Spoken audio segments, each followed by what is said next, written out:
MLA Sujana Chowdary ఆదేశాల మేరకు పశ్చిమ నియోజకవర్గంలో గురువారం పండగ వాతావరణంలో ఎన్టీఆర్ భరోసా పింఛన్లు పంపిణీ కార్యక్రమం 90% పైగా పూర్తి చేశామని తెలిపారు. సచివాలయం సిబ్బంది, ఇతర ప్రభుత్వ అధికారులు, ఎన్డీఏ కూటమి నాయకులు పశ్చిమలో ఉదయం 6 గంటలకే పింఛనీ పంపిణీ కార్యక్రమం ప్రారంభించారు.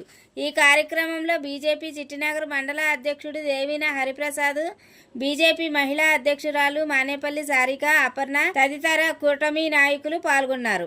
దేవిన హరిప్రసాద్ మండల అధ్యక్షుడు, చిట్టినగర్ మండల అధ్యక్షుడు మనతోన్నారు. అలాగే మహిళా అధ్యక్షురాలు సారిక, అపర్ణ లక్ష్మి వీళ్ళు మనతోన్నారు. బీజేపీ నాయకులు వాళ్ళు అడిగి తెలుసుకున్నాం. సార్, ఎలా జరుగుతుంది ఏంటి? గత ప్రభుత్వం పింఛన్లు 3,000 ఇచ్చింది, ఈ ప్రభుత్వం 4,000 ఇస్తుంది. అందరికి అందినయా? మీ డివిజన్ లో, మీ మండలంలో ఉన్న వాళ్ళందరికీ ఈరోజు గత ప్రభుత్వం 3,000 ఇచ్చి ఈ రాష్ట్ర ప్రభుత్వం తెలుగుదేశం ఎన్డీఏ కూటమి చంద్రబాబు నాయుడు ఏదైతే అన్నారో ఆ మాట నిరూపించుకున్నారు. అది కూడా ఈ రోజు సాయంత్రం కల్లా 100% అయిపోవాలని చెప్పారు. అలాగే ఈ 47వ డివిజన్ లో 1,100 మందికి ఇవ్వాల్సిన పింఛన్లు 1000 మందికి ఇవ్వడం జరిగింది. ఇంకో 100 మందికి సాయంత్రం లోపు ఇస్తా అని చెప్పి అడ్మిన్ మాట్లాడారు. అలాగే మరి 48వ డివిజన్ లో కూడా చాలా మందికి ఇలాగ పెన్షన్ ఇవ్వడం జరిగింది. చంద్రబాబు నాయుడు గారు ఇచ్చిన మాట నిలబెట్టుకున్నారు. చాలా నిజంగా వృద్ధులు, వితంతులు చాలా సంతోషపడుతున్నారు. పొద్దున్నే ఇంటికి 5ంటికి ఫోన్ చేయడం, వాళ్ళకి ఇంటింటికి ఇవ్వడం. 47, 48 డివిజన్ లో చక్కగా ఈ అడ్మిన్లు అందరూ కూడా చక్కగా పనిచేస్తున్నారు. చాలా సంతోషదాయకం. అలాగే ఎన్డీఏ కూటమి అయినటువంటి నరేంద్ర మోడీ గారి నాయకత్వంలో వాళ్ళు కూడా, పవన్ కళ్యాణ్ గారు కూడా, వీళ్ళందరూ సహాయ సహకారాలతో కూడా పెన్షన్లు చాలా చక్కగా ఇస్తున్నారని తెలిసింది. 48లో కూడా పూర్తిగా అయిపోయిందా? మీ మండలంలో 3 డివిజన్లు కాబట్టి వాళ్ళ ఉదయాన్నే 5ంటికి స్టార్ట్ అయింది. 48వ డివిజన్ లో కూడా మేము తిరిగాము.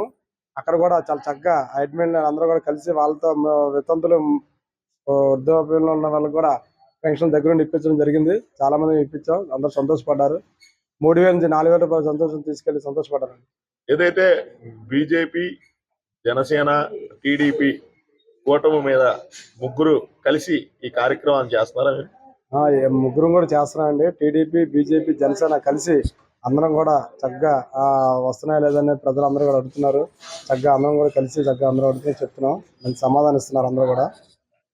ప్రభుత్వంలో పింఛను ఎలా తీసుకున్నారు, ఈ ప్రభుత్వం ఎంత తీసుకున్నారో ఆమెను అడిగి తెలుసుకున్నాం. ఎలాగ ఉంది? ఇది 2వసారి కదా పింఛన్ అవడం? బాగుందండి. పింఛన్ కూడా 3,000 ఇచ్చేవాళ్ళు గత ప్రభుత్వం, ఈ ప్రభుత్వం 6,000 ఇస్తున్నారు.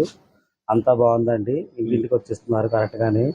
ఈ ప్రభుత్వం కూడా బాగుందండి. మాకు ఈ ప్రభుత్వమే కావాలండి. ఇప్పుడు విజయదుర్గ గారు, ఇక్కడ గతంలో ప్రభుత్వంలో మీకు పింఛన్ వచ్చింది, ఇప్పుడు టీడీపీ హయాంలో, కూటమి హయాంలో ఏ రకంగా మీకు పింఛన్ అంటే ఏమన్నా కొంచెం ఆపుతోకలు ఏమైనా ఉన్నాయా? లేటు పాటలు ఏమైనా ఇబ్బందులు? ఈ 2వ నెల పింఛన్ బ్రహ్మాండంగా అందుకున్నాం. బాగా ఇస్తున్నారండి. ఫోన్ చేసి మరి ఇస్తున్నారండి మాకు పింఛన్ కూడా. నాగమణి గారు ఉన్నారు, పింఛన్ తీసుకుంది. ఆమె పెద్ద వయసు, దగ్గరగా 60 సంవత్సరాలు, 65 సంవత్సరాలు దాకా ఉంటే ఆమెను అడిగి తెలుసుకుని ఏమైనా ఇబ్బందులు పడ్డారేంట. అమ్మ, మన ఎన్డీఏ కూటమి సందర్భంగా పింఛన్ పెంపిణీ చేశారు కాబట్టి మీకు ఎంత వస్తుంది పింఛన్? ఇంతవరకు 3,000 ఇచ్చారు. ఇప్పుడు చంద్రబాబు హయాంలో మొన్న 6,000 ఇచ్చారు. ఇప్పుడు 4,000 ఇస్తారు. ఏమైనా ఇబ్బందులు ఏం లేవు? చక్కగా పొద్దున్నే ఇస్తున్నారా? పిలిచి ఫోన్ చేసి ఇస్తున్నారా? ఫోన్ చేయకుండా అంటే ఇంతవరకు ఒక ఆయన ఉండేవాడు, ఆయన ఇచ్చేవాడు మాట. దుర్గా మేడం గారు ఇస్తున్నారు. ఏదైనా ఇబ్బంది లేకుండా జరుగుతుంది. ఈరోజు విజయవాడ పశ్చిమ నియోజకవర్గం 47, 48వ డివిజన్ లో వాలంటీర్ వ్యవస్థ సుజనా చౌదరి గారి ఆదేశాల మేరకు వృద్ధులకు, వికలాంగులకు పెన్షన్లు 47, 48వ డివిజన్ లో సిబ్బంది, సచివాలయ సిబ్బందితో కలిసి ఇంటింటికి పంపిణీ చేయడం జరిగింది. అందరూ కూడా చక్కగా ఇంటికి ఇవ్వడం చాలా హర్షణీయాన్ని తెలిపారు. అలాగే ఈరోజు బీజేపీ, జనసేన, టీడీపీ కూటమితో అందరితో కలిపి ఈ పింఛన్లు సచివాలయ సిబ్బందితో కలిపి అందరికీ పింఛన్లు ఇంటింటికి అందజేయడం జరిగింది.